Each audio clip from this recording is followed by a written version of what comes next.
সকলকে আমি মোবারকবাদ জানাচ্ছি আজকের এই মোতাবাররাক অনুষ্ঠানে। বরকতপূর্ণ এই জান্নাতি পরিবেশের পক্ষ থেকে আমি আন্তরিক মোবারকবাদ জানাচ্ছি। আমরা অবশ্যই ভাগ্যবান, কোরআনে কারীমের সবক অনুষ্ঠানে আমরা উপস্থিত হয়েছি।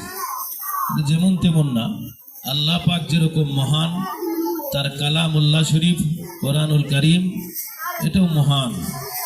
কোরআনে আযীম, কোরআনুল কারীম এর সবক অনুষ্ঠান। আসলে আল্লাহ তাআলার কাছে জীবনের কোনো আমল যদি কবুল নাও হয়, আজকের এই আমলটা যদি আল্লাহ মনে করে যে কোরআনের সবক অনুষ্ঠানে এরা উপস্থিত ছিল, আমি এই উদ্দেশ্যে এদেরকে মাফ করে দিলাম, এটা আল্লাহ করতে পারে। এই জন্য নিজেদেরকে আমরা গর্বিত মনে করি সবক অনুষ্ঠানে